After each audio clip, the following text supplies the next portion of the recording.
I still remember how the air shifted in that house the day Owen and Haley moved in.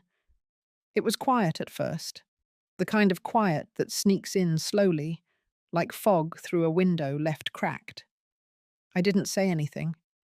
I told myself it was just the sound of change, that I needed to give it time.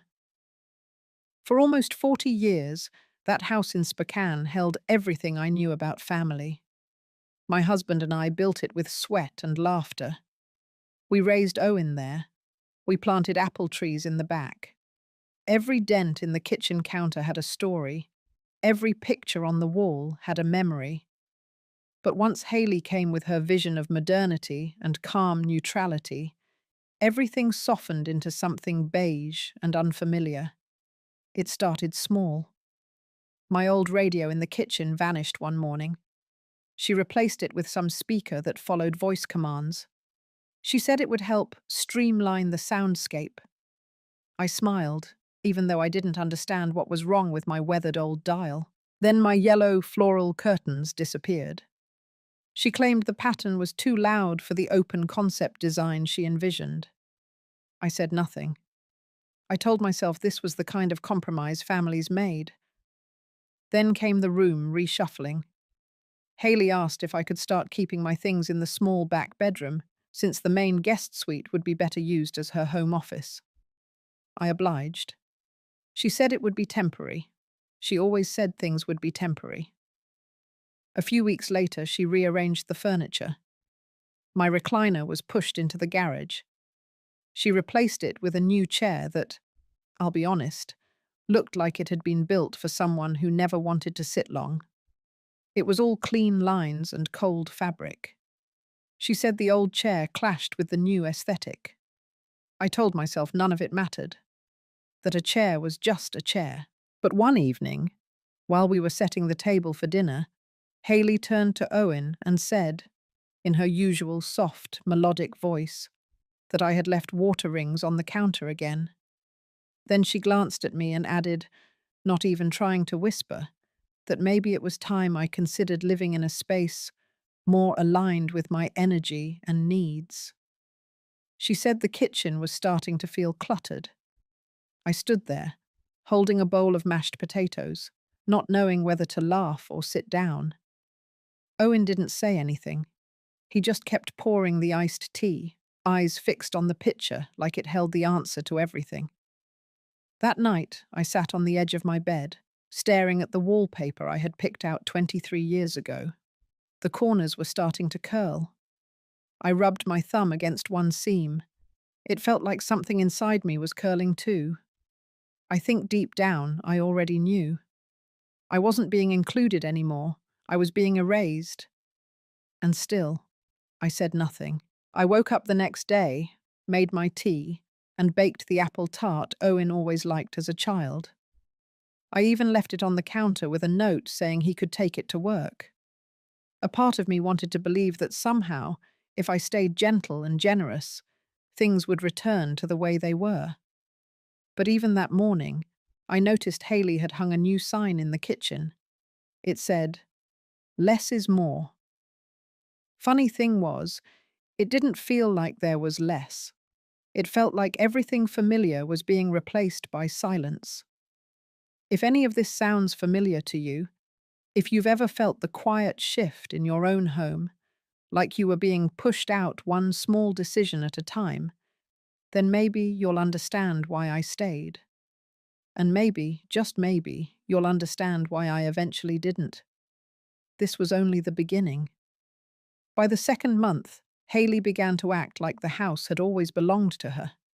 She moved through it with a kind of quiet authority, as if she had rewritten the history of every room. I noticed the way she no longer asked before making changes. She simply did things, and if I noticed, it was my problem. The pantry was the first real blow. I had arranged it the same way for decades. Top shelves for canned vegetables, lower ones for baking supplies. It wasn't fancy, but it worked. One morning I went to grab flour and everything was gone. Haley had rearranged it all into labeled glass jars and alphabetized spice racks. She called it optimizing. I called it erasing. Then she started making comments, small ones, directed at no one, but always with an edge. Things like, the house smelled better when she used her diffuser, or it was so much easier to concentrate when there wasn't noise from the TV in the background.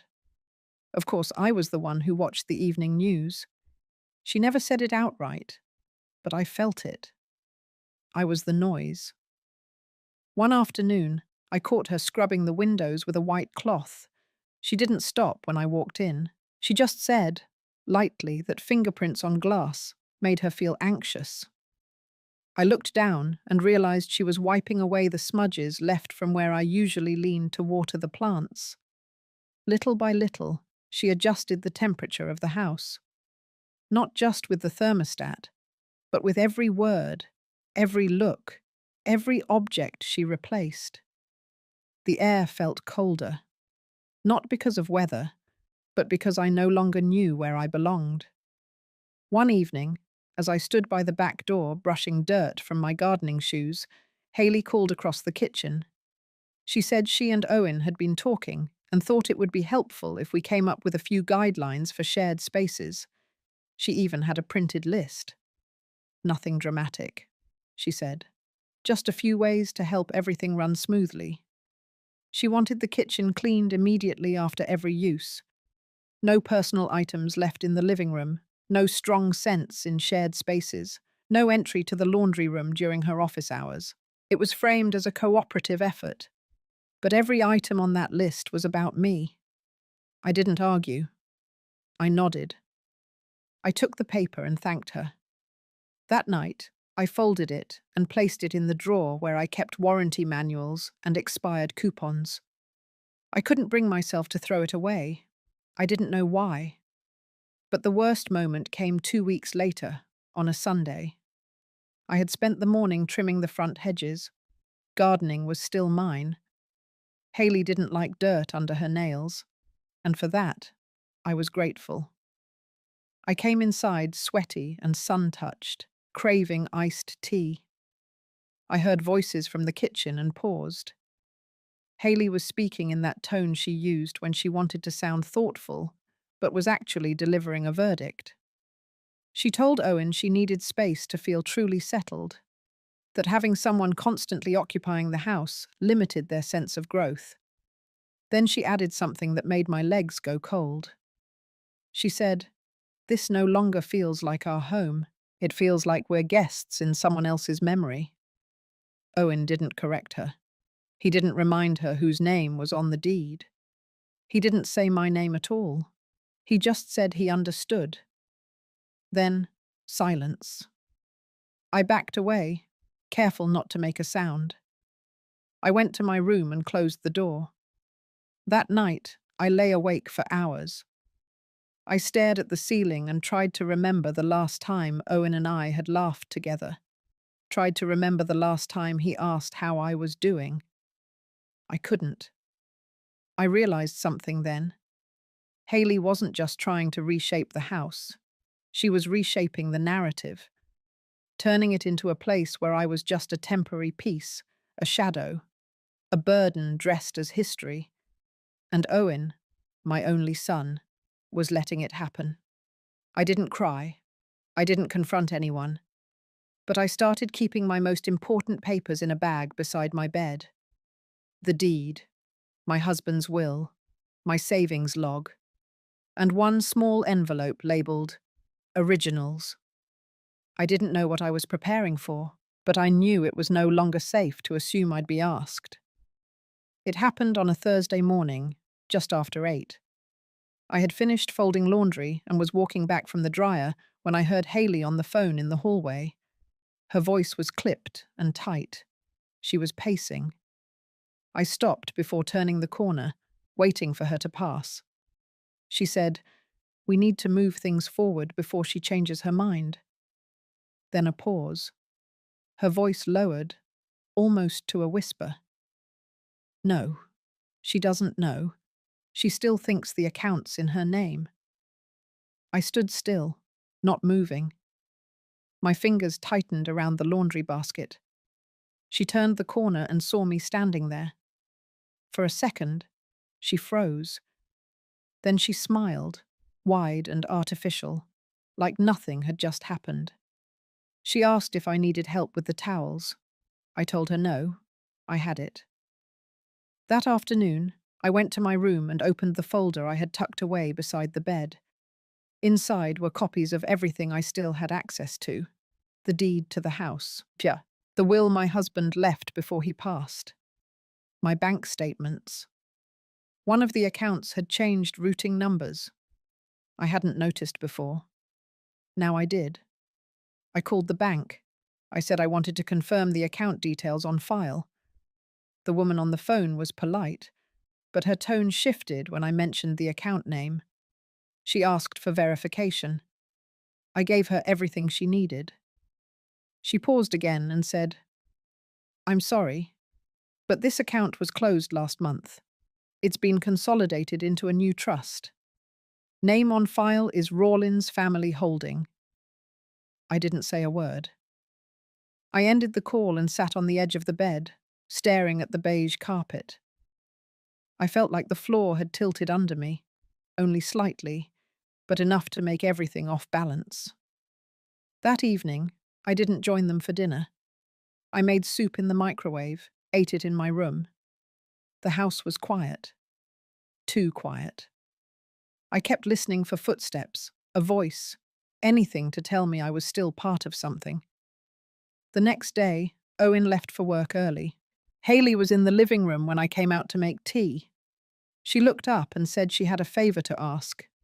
She wanted to have a few friends over that weekend, just for a light brunch. She said it would be easier if I stayed with my friend Joanne for a couple days. So it would be less crowded, she added. Her voice stayed calm, like she was asking me to pick up milk from the store. I said no. I had plans. She tilted her head and gave me a tight smile, then went back to her laptop without another word. 2 hours later, I went out to trim the roses. When I came back, the door was locked. I tried the handle, then rang the bell. No answer. I knocked again. Still nothing. I walked around to the back. The sliding door was locked too. My key didn't work. I stood there for a minute, holding my gloves in one hand, staring at my own reflection in the glass. I could hear faint music inside. Someone had turned up the volume. Eventually, Owen opened the front door. He looked tired. He said Haley had changed the locks, that it wasn't personal, just space, just until things settled down. I asked where I was supposed to go. He didn't answer, just said I could use the guest house at Joanne's or find something short-term. I didn't cry. I walked down the driveway with my gardening gloves still in hand and got in my car. I drove 3 blocks before pulling over. My chest was tight, not from sadness, not yet, from disbelief, from something deeper, like being erased in real time. I ended up at a small extended stay motel on Route 6. It wasn't much. The carpet had a smell of old lemon cleaner and the walls were thin. But there was a window and the lock worked, and for the first time in months, I could hear myself breathe. That night, I didn't sleep. I opened the folder again, laid out every document I had, and began to circle inconsistencies. Routing numbers, dates, signatures. Something was wrong. Something more than disrespect. Something criminal. I remembered what Haley said on the phone. We need to move things forward before she changes her mind. She didn't think I'd notice. She didn't think I'd act. She thought, because I stayed quiet for so long, I'd stay quiet forever. That weekend, I called Trina. She was my old friend's daughter, now a lawyer working in elder rights. I didn't explain much over the phone. I just asked if she could come by. I said I needed to show her something. She arrived Sunday morning with a canvas bag and a notepad. She listened, said almost nothing, just nodded as I walked her through every detail. When I finished, she sat back and exhaled. Then she said one sentence. This wasn't a misunderstanding. This was a plan. And I realized everything I had been feeling wasn't just in my head. It was real. Every silence, every nudge, every smile with a sharp edge. They weren't waiting for me to leave. They were making sure I couldn't come back. Trina returned the next morning with 2 large binders, a legal pad, and an expression that told me she hadn't slept much either. She sat across from me at the motel's tiny round table and started flipping pages without ceremony. She had already pulled the deed records from the county clerk's office. The original documents from 25 years ago showed my husband and me listed as co-owners, but the updated record, filed just 6 weeks ago, listed the property as part of the Rawlins Family Holding Trust.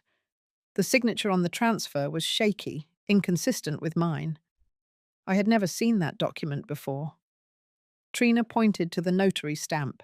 It was from a woman named Doreen Tillman. Trina already had her address and said she would be stopping by to confirm the authentication in person. But her voice had a weight to it, like she already knew what she'd find. She believed the signature was forged. I believed it too. Next came the financial records. I had suspected for weeks that something was off. But now it was clear. Trina had traced movement between my checking account and a new private trust Owen had opened under a business-sounding name. Quiet, meticulous transfers over 6 months, each just under the reporting threshold. It was smart. It was deliberate. And it was theft. I felt my stomach tighten, not from surprise but from confirmation. It was worse to know for sure than to wonder. My own son, not only letting it happen but orchestrating it with the woman he married.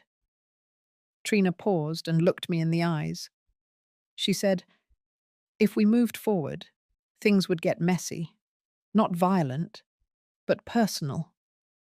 She said Haley was the kind of woman who'd turn narrative into ammunition. She'd cry in public, twist timelines, say I was confused or unstable. Trina had seen it before. I said I didn't care about their side of the story anymore. I only cared about the truth, and my name, and what was rightfully mine. That afternoon, we drafted a letter of inquiry to the trust's managing firm. It was formal and direct. Trina would send it under her letterhead, with a deadline for response. She said it was the first domino. Once it fell, everything would have to move. Paper trails couldn't hide what had already been done. I spent the next 2 days sorting through boxes I had brought from the garage long ago. Old receipts, birthday cards, insurance claims, small moments I had once thought unimportant. But one page caught my attention. A handwritten ledger from my husband, dated before his final surgery. It listed household assets, projected savings, and one note at the bottom. If anything happens to me, Sybil keeps the house. Non-negotiable. It wasn't notarized. It wasn't legal in itself. But it was him. His words, his handwriting, and his intention. I slid it into a plastic sleeve and added it to Trina's folder. On the 3rd morning, Trina called me just after sunrise. She sounded sharper, alert. The notary admitted the signature wasn't done in her presence. She remembered Haley bringing the document in and saying I had signed it privately. Doreen had hesitated, but filed it anyway, assuming it was legitimate. That was enough. By noon, Trina had filed for an emergency injunction. It wouldn't reverse the trust, but it would block any further changes until the court could review the case. It gave us time. It froze the damage. And it put Haley and Owen on notice. Late that night, I got a message, a short one from Owen. He said he wanted to talk, that things had gone too far, that maybe we should meet. No apology, no explanation, just a request to talk. I didn't respond. The next morning, I walked to the corner coffee shop near the motel. I ordered a plain coffee, sat by the window, and watched the street. I felt hollow but not weak, just quiet. Trina arrived an hour later with another folder. This one had copies of every document we were submitting to the court. She laid them out one by one, her voice low and steady. Each page represented a brick in the wall I was rebuilding around myself. I asked what would happen next. She said we'd wait for the court to process the injunction, then prepare for a full hearing. She warned that Owen might try to play innocent, say he hadn't known, that Haley might deny forging anything. But she had built stronger cases with less. She looked at me carefully and said something I haven't forgotten. "You didn't wait too long. You waited exactly long enough to know who they really were." I nodded, not because I agreed, but because I finally understood something deeper.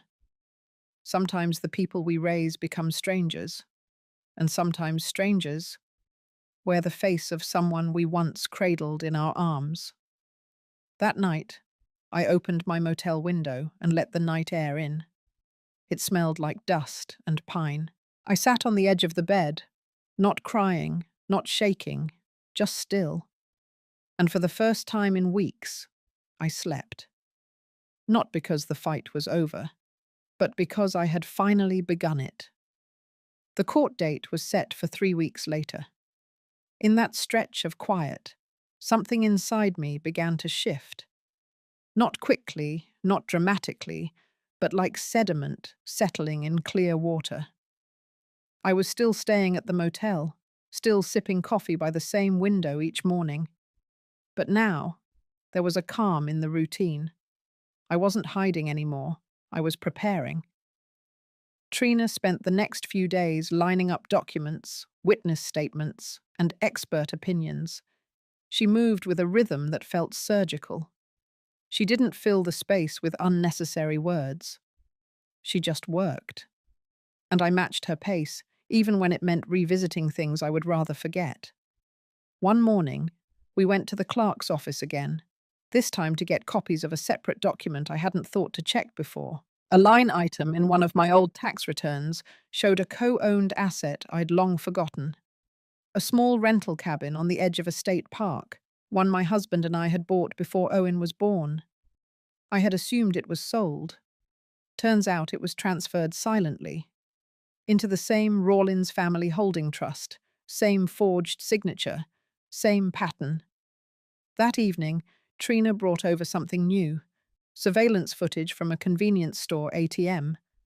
It showed Owen withdrawing cash from the private trust account, which he had claimed in a previous statement was managed only by Haley. The timestamp matched one of the withdrawals we had flagged. It wasn't just implication now. It was evidence. I stared at the image of my son on the screen. Grey hoodie, eyes down, hand moving with practiced ease. I couldn't decide what hurt more, seeing him lie or seeing how easy it had become for him. Trina placed a hand on the table and told me we had enough, not just for the injunction to hold, but for the trust to be revoked. With this evidence, the court could declare the transfer void and restore the title to me. But it came with a warning. If we moved forward, Owen and Haley would no longer be able to backpedal. This would be war in paper and public. I gave her a single nod, quiet, firm. 2 days before the hearing, I drove back to the house. Not to knock, not to reclaim anything, but to see it one more time before the story moved forward. The roses in the front yard had overgrown. The porch light was out. And through the window, I saw someone, I think Haley, moving boxes into the den. She didn't see me. I didn't wait to be noticed. I drove away with a silence I hadn't known I was capable of.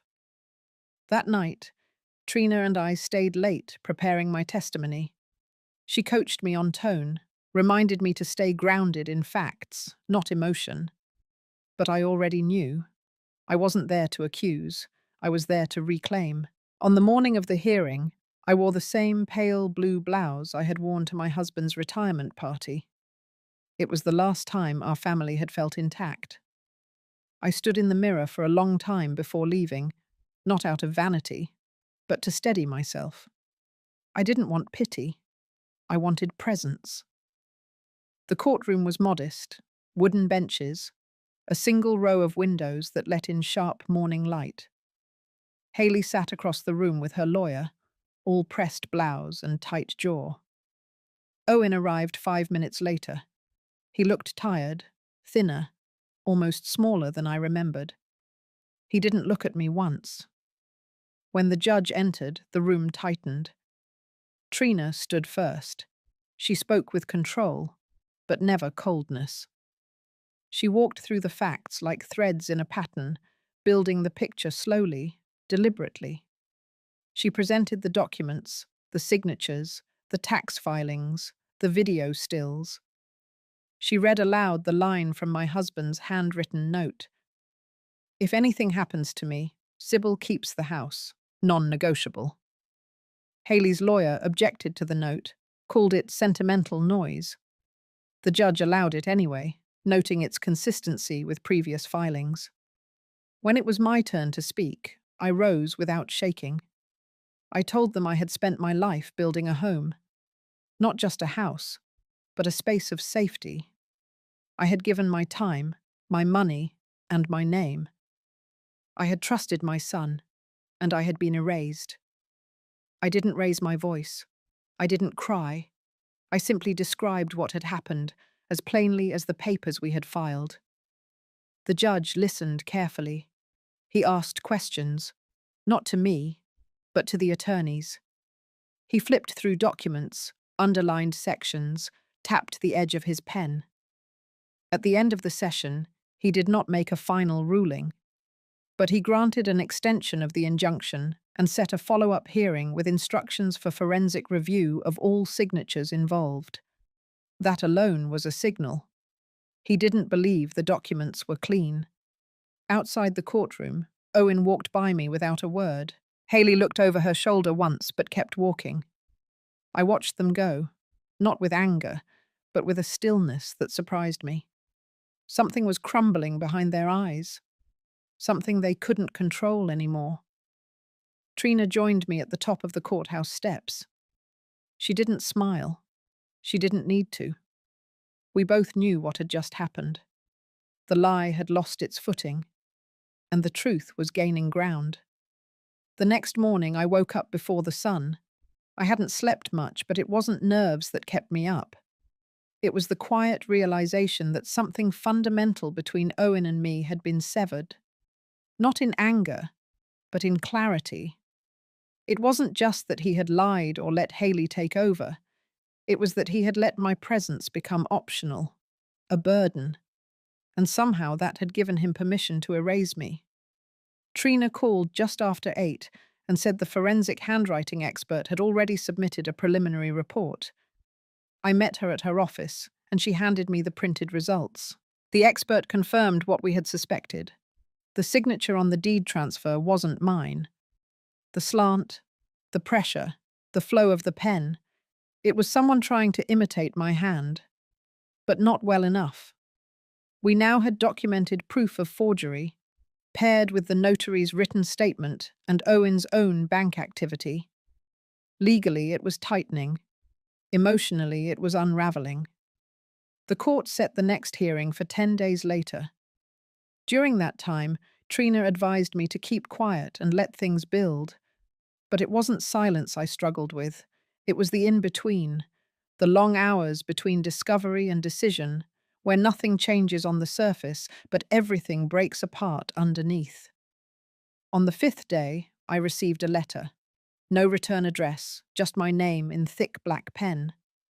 Inside was a single page, typed. It read, "This didn't have to be public. You could have talked to us. You made your choice. Don't expect sympathy. No signature, but I recognized the tone. Haley, cold, calculated, always posturing strength, always flipping blame." I didn't show it to Trina. I didn't keep it either. I dropped it straight into the motel room trash, then walked outside for air. Across the street, a woman was gardening outside her small rental unit. She waved politely, and I nodded back. The normalcy of her movements struck me, bending to trim basil, moving pots slightly for more light, as if the world hadn't shifted for her, like it had for me, and I envied that. Later that night, I opened the storage bin I had hauled from my garage before I was locked out. Inside were old receipts, a stack of recipe books, and one faded envelope from my mother. I had forgotten I'd saved it. Inside was a small card and a folded check she had written me years ago, not for a large amount, but with a note, for when things feel too far gone. You're not. I closed the bin and sat there for a long time, not sad, not even tired, just held by the quiet weight of everything I had once carried, and everything I had to let go. The next morning, Trina arrived with new documents. She had spoken to the estate attorney who managed the previous draft of my husband's will. He agreed to submit a sworn affidavit. In it, he confirmed that my husband had spoken clearly more than once about ensuring I retained ownership of the house, and that Owen and Haley were only to benefit if I chose to allow it. This statement wouldn't reverse the trust by itself, but it painted a picture, one the court was starting to see. As we organized files on the motel bedspread, Trina turned to me and asked something unexpected. She wanted to know what I planned to do if the court ruled in my favor. Keep the house? Sell it? Move back in? I didn't have an answer ready. For a long time, all I had wanted was to be seen, to not be erased. But now I wasn't sure that reclaiming the house meant reclaiming peace. The walls held too many echoes, and maybe the real healing wasn't inside them anymore. I told her I'd think about it, and I meant it. The following day, we received the judge's interim ruling. The court agreed there was sufficient evidence of forgery and financial misconduct. He ordered a freeze on all assets connected to the Rawlins family trust until a formal trial. That meant Haley and Owen couldn't move money, sell property, or make any changes without court approval.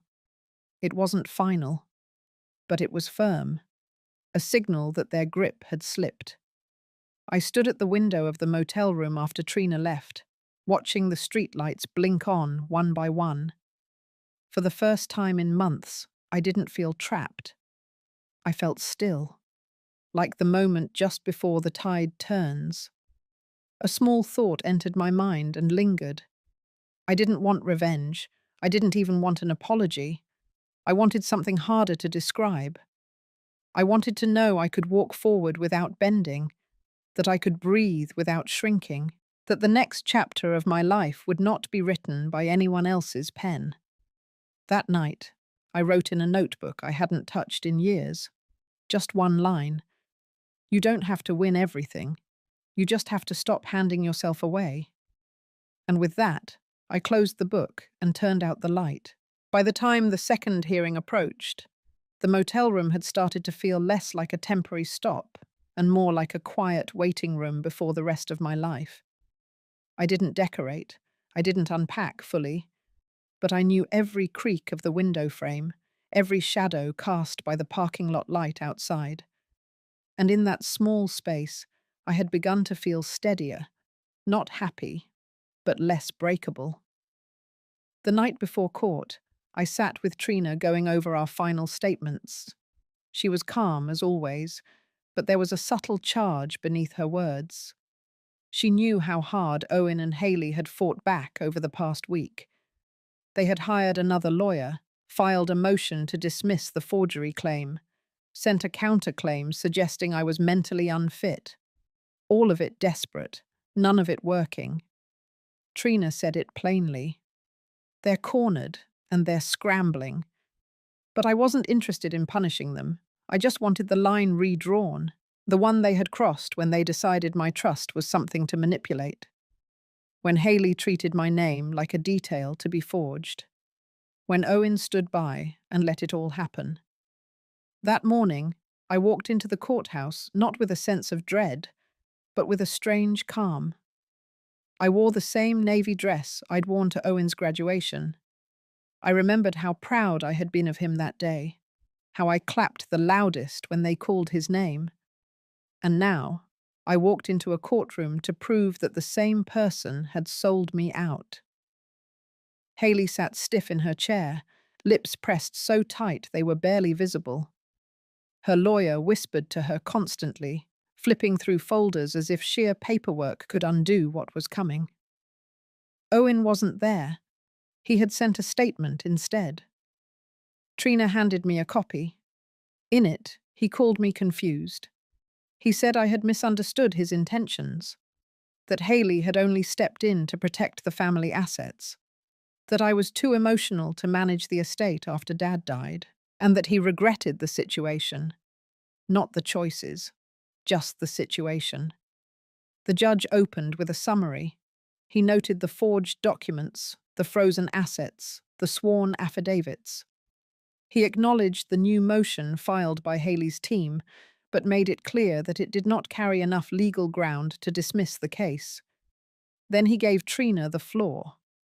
She didn't rush. She built the case like a staircase, one fact, one moment, one truth at a time. She reminded the court that this was not a case of misunderstanding. It was a case of calculated erasure. That my signature was taken, that my rights were transferred, that everything I had built with my husband was absorbed into something I had never agreed to. She ended by reading aloud my husband's handwritten promise. Not a formal will, but a note he had left tucked into the back of a shared cookbook. Make sure Sybil has the house. It's hers. It always was. When it was Haley's turn, her lawyer changed tone. Gone was the defensiveness. Instead, he painted a picture of concern, that Haley had only acted to protect me, that the financial decisions were meant to stabilize the estate, that the trust was created out of love. But they had no answer for the forged signature. The judge asked Haley directly who had signed the deed. Her lawyer objected. The judge overruled. Haley shifted in her chair, voice thin, and said she had assumed Owen handled it. She didn't know the details. She wasn't sure. It was the first time I saw her unsure of anything. The judge didn't respond right away. He simply leaned back, adjusted his glasses, and asked for a 10-minute recess. During that time, Trina and I sat in silence. Neither of us spoke. There was nothing left to say. When court resumed, the judge delivered his ruling. He declared the deed transfer invalid due to forgery. The trust was to be dissolved, and the house returned to my sole ownership. He ordered a formal investigation into the handling of the estate, including Owen's withdrawals, and he issued a protective clause that required both Haley and Owen to seek court approval before making any legal or financial changes involving me in the future. It was not dramatic. It was not loud. It was justice. Outside the courtroom, I stepped into the sun and felt something leave me. Not sadness, not anger, just weight. A kind of heaviness I had carried for too long without knowing it. Trina stood beside me, holding a new folder in her arms. She said we'd need to follow up on the financial audits next. I nodded, but for now I just wanted to walk, to move forward with my own feet, not pushed, not dragged. We walked down the courthouse steps slowly. I didn't look back. That evening, I sat on the motel bed, staring at the ceiling. I thought about the years that had led to this, the birthdays I had baked for, the bills I had paid, the quiet moments when I forgave things I shouldn't have. And I thought about how long it had taken me to see that being quiet wasn't the same as being respected. I didn't cry. I didn't smile either. But I slept. And for the first time in a long while, I didn't dream of the house. I dreamed of something new, something still unnamed. But it was mine. I moved back into the house 3 days after the ruling. I expected it to feel triumphant. maybe even comforting. But as I stood in the entryway, my key trembling in the lock for the first time in months, I was struck by something colder. It didn't feel like mine. The walls were still painted the soft sage colour I'd chosen with Henry. The sun still filtered through the front windows the way it used to in the early mornings. But the air had shifted. It smelled like absence, like a place that had forgotten who belonged to it. The furniture had been rearranged. Haley's signature was everywhere. Brass knobs on my kitchen cabinets, a new light fixture that hung too low in the hallway, photographs that didn't include me. On the hallway shelf, there was a family portrait taken recently, and someone had clipped the image to crop me out entirely. My face had once been next to Owen's. Now there was a flower vase in its place. I didn't take it down. I didn't move anything. Not yet. That first night, I didn't sleep in my old bedroom. I couldn't. I made up the guest room bed, using the faded quilt I had sewn with Henry decades ago. In a quiet way, it helped. It reminded me of simpler beginnings. The next morning, I walked the house slowly, room by room. I didn't make lists or notes. I just observed. I let myself feel everything without judgment. The quiet was louder here.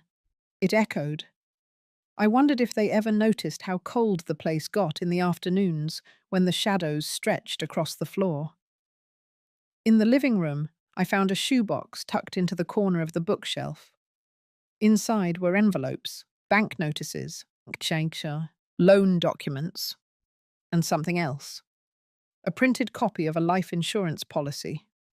I read it twice. It listed Owen as the sole beneficiary of my policy, a policy I hadn't touched in over a decade. But the update was recent. Too recent.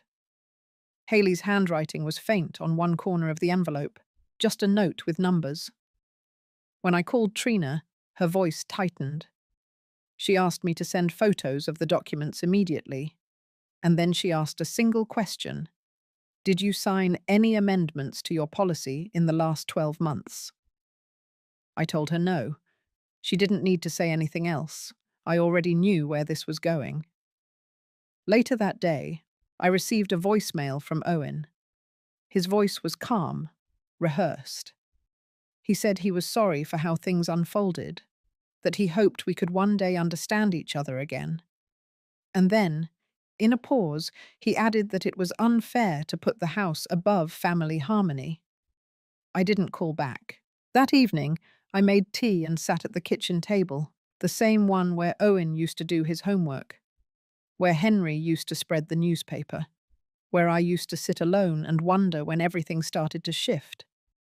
I had spent months fighting to return to this house, and now I realized I didn't need to stay. The victory wasn't the walls. It wasn't the deed in my name. It was the fact that I had said no, that I had stepped forward when they wanted me silent, that I had stopped apologizing for existing. The next day, I called Trina and asked her to meet me at the courthouse. I told her I needed to make some changes.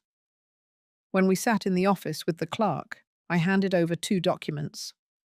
The first was a revocation of Owen's power of attorney. I had granted it years ago, before I understood how power could be misused in silence. The second was a new trust document.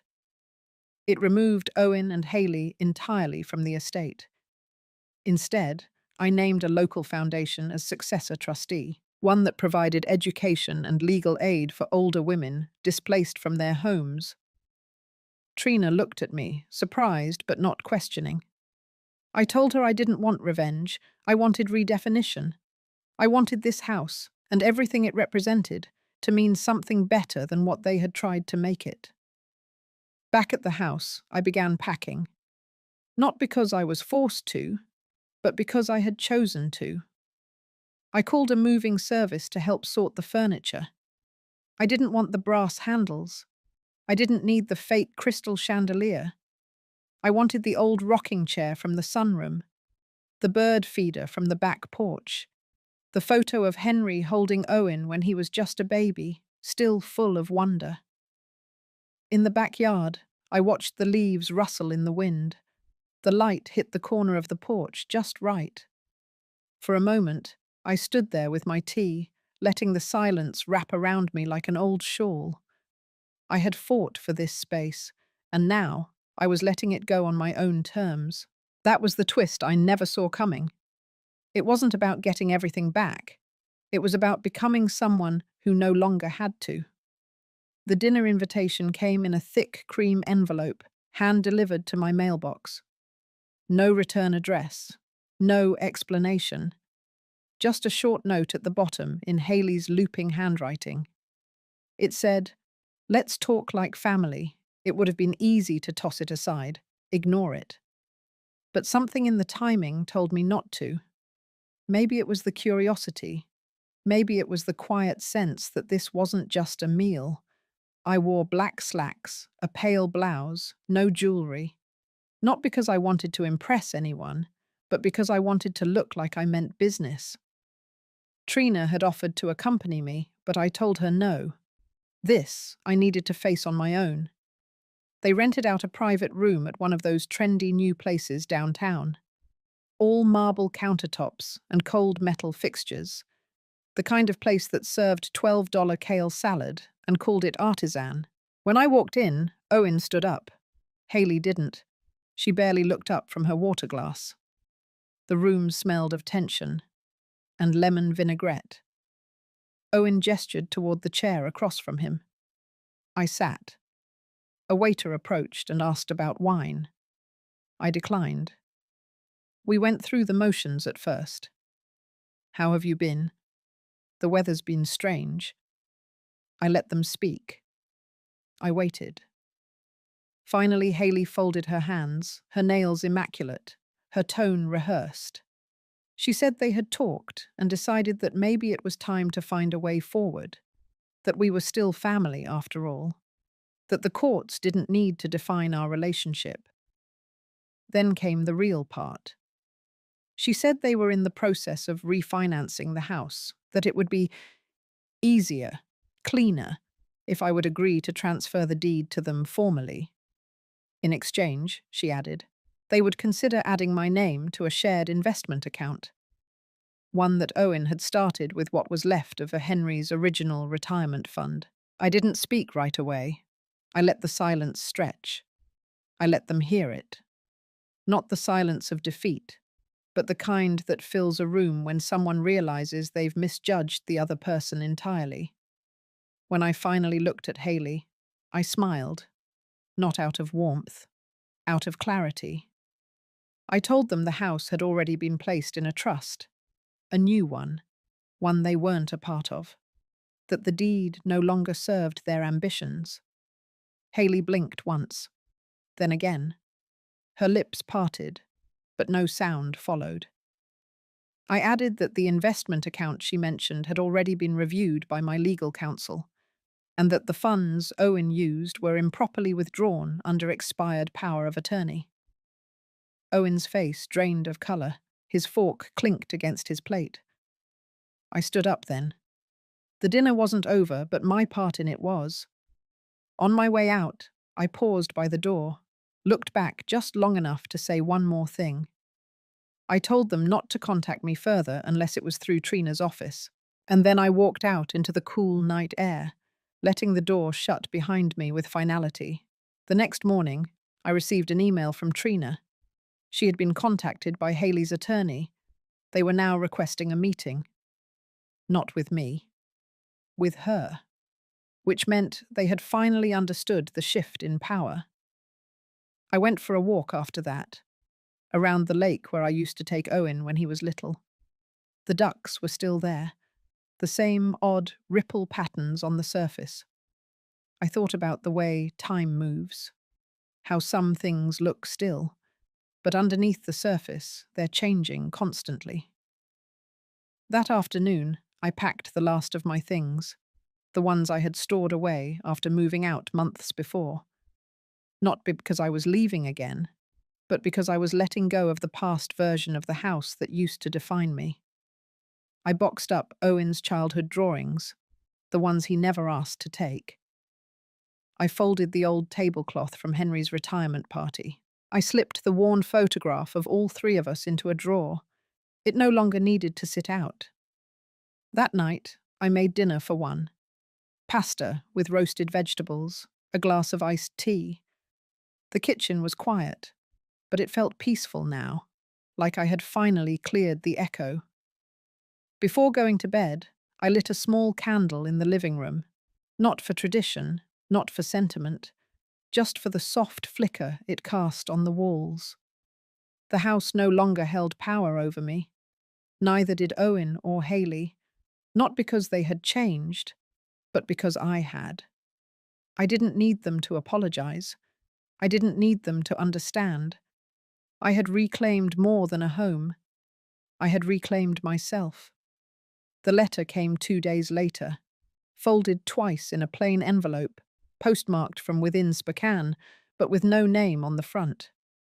Just my address and neat, blocky handwriting I recognized instantly. It was from Owen. The handwriting hadn't changed since he was in middle school, when he used to leave notes on the fridge, reminding me of soccer practice or asking for lunch money. But this wasn't one of those notes. It was short. He wrote that he was sorry for how things had turned out, that he had gotten swept up, that he hoped I would consider reopening a line of communication. There was no mention of Haley, no questions, no warmth, just a simple request to meet, somewhere neutral, a diner we used to go to when he was a boy. I set the letter down on the table and stared at it, not out of anger, not even disappointment anymore. I was just still, like something inside me had been holding its breath and now wasn't sure whether to exhale. That night, I didn't sleep much. I made tea. I cleaned the grout in the bathroom, even though it didn't need it. I reread the letter a dozen times and placed it in the drawer beside Henry's old wristwatch. In the morning, I called Trina.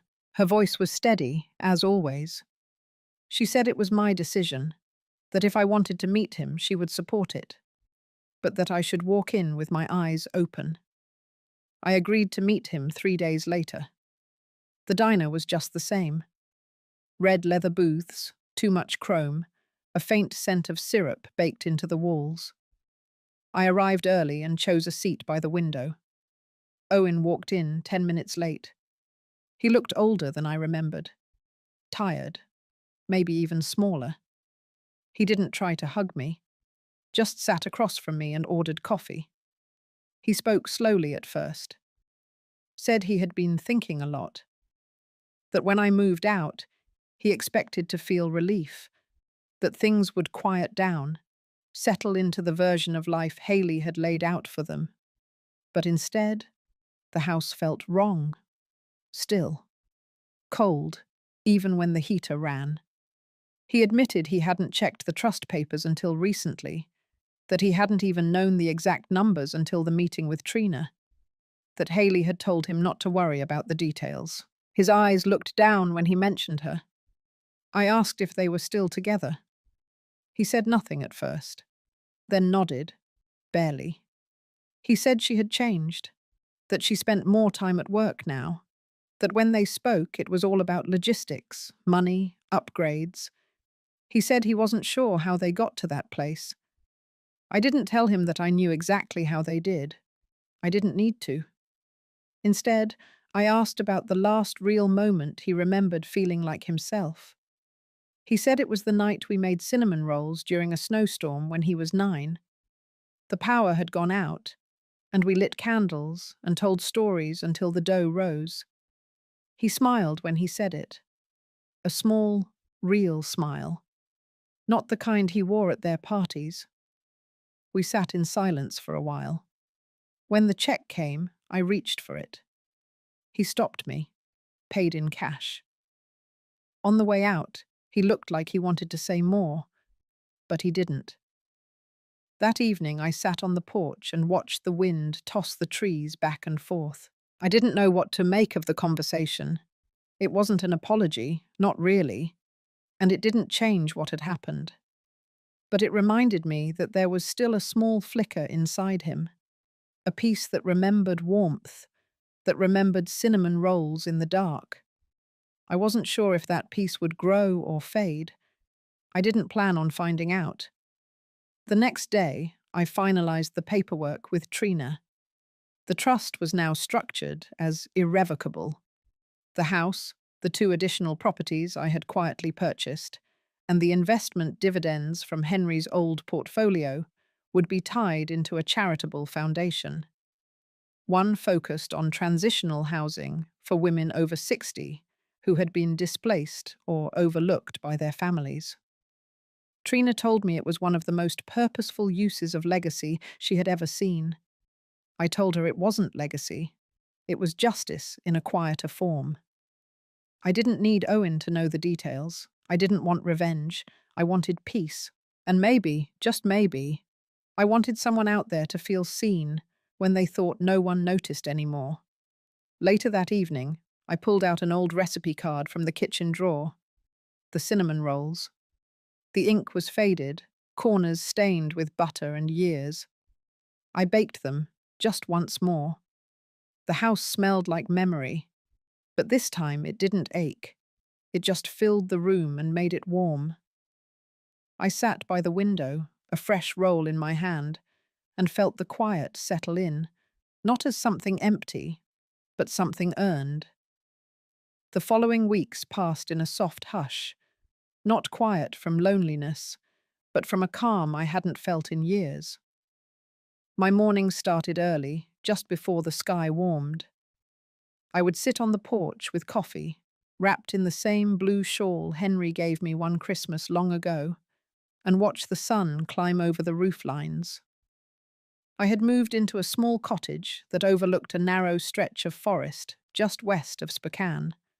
It wasn't large. 2 bedrooms, a galley kitchen, but it was mine. No shared walls, no surveillance glances, no one tiptoeing around my presence or whispering about the thermostat. Trina helped me close on the property in full. Everything was under my name, free and clear. She insisted on sending me updates about the progress of the foundation. We were 3 months in, and already 2 women had been placed in emergency transitional units through the housing program. One of them, Margaret, sent a handwritten note thanking the organization for giving her a space with a locking door. I read that letter over dinner and let the silence around me absorb it, not out of pride, but from something more still, something like purpose. Haley tried contacting me once. It was an email, short, polished, like a press release. She said she had become aware of the change in the trust, that she had been advised to speak directly with me. She used the phrase revisit arrangements. I didn't answer. A week later, Owen called. This time, he didn't open with pleasantries. His voice was rough. He said he knew about the foundation, that he had seen the articles and the photos online, that some of his co-workers had even shared the story, not realizing he was the Owen Rawlins from the feature. He said people were praising my strength, that they called it admirable, even noble. He paused, then said, quietly, that he finally understood why I didn't come back. I said nothing. There was nothing more to explain. Instead, I spent the next morning with Trina reviewing the next stage of the foundation. We planned to expand. A second property had been identified, an old motel on the edge of town. It needed work, but the bones were strong. She said the potential was there. With the right hands, it could become a safe space for a dozen more women. That night, I sat with my journal and wrote one sentence. I am no longer a guest in my own life. It was strange to see it in ink, not because it was dramatic, but because it was true. I no longer looked over my shoulder in my own home. I no longer waited for a knock or a raised voice or a subtle shift in temperature that meant I had overstayed my welcome. I breathed without apology now. Some nights I would open the kitchen window and listen to the wind, And I'd think of that moment in the diner when Owen smiled at the memory of cinnamon rolls. It was a flicker, yes, but flickers were how fires began. Whether or not he chose to let it burn was no longer mine to carry. For the first time in a long while, I felt the weight lift. It wasn't revenge. It wasn't justice, exactly. It was release, and that was more than enough. It was nearly spring when I stood in the threshold of the old motel for the first time. The air still held a bite, but light lingered longer each evening, as if the season itself had decided not to give up. The building was tired. Shutters hung crooked, the roof wore decades of rain, and the paint on the siding had peeled into curling strips. But I didn't see decay. I saw space. Space that could become sanctuary. Trina stood beside me, clipboard in hand, already coordinating the inspection team. I watched her talk, watched her hands move like someone used to making things happen. She had always been sharp, but now she carried something else, a kind of quiet fire. I liked knowing part of it had come from this journey we walked together. When we turned the key and stepped inside, the smell of dust and old air hit first. But beneath it, I caught something else. Possibility. We walked through the rooms, the narrow halls. Each had potential. A kitchenette here, a bunk there. One suite had enough space for a communal gathering area. I imagined couches, warm lamps, a bookshelf filled with paperbacks left by strangers. In the far corner room, there was a window facing the mountains. I stopped there for a moment and breathed it in. This, I thought. This would be the room they could rest in. The room where silence would mean safety, not exile. By the end of that month, renovations began. Donations had come in faster than expected, helped along by a piece in the local newspaper and a segment on a regional broadcast. They called it the Rawlins House. I hadn't asked for that, but I let it be. I never returned to the old house. Haley and Owen had moved, I heard. Something about a transfer, a fresh start. I didn't chase the details. One afternoon, I received a letter. It was short. No return address. But I knew the handwriting. It said, "I think I see things more clearly now. I'm sorry for how it ended.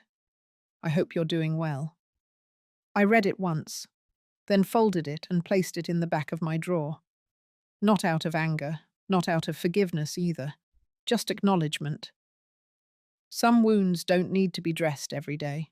They just need to be left alone long enough to fade. The following week, a woman named Gloria moved into the new transitional suite. She was quiet, always carrying a red thermos and a paperback tucked into her coat. One evening, I passed her in the garden we were planting behind the main office. She looked up and said it felt good to be somewhere nobody asked her to shrink. I nodded and told her that space was built for women like her, and like me. Later that night, as I sat by the window in my own home, I thought about how far I had come. I had once feared being left out of a house. Now I was building them, not for validation, for restoration. For a long time, I thought strength meant staying patient, staying quiet, staying loyal. But sometimes, strength means walking away and deciding that the life ahead matters more than the comfort of the known. So I did. And in doing so, I found something I never expected. Not peace. That came later. But dignity. And from that, everything else followed. If this story reminded you of a time you had to reclaim your own worth, know that you're not alone. Many of us spend years waiting to be chosen, to be respected, to be seen.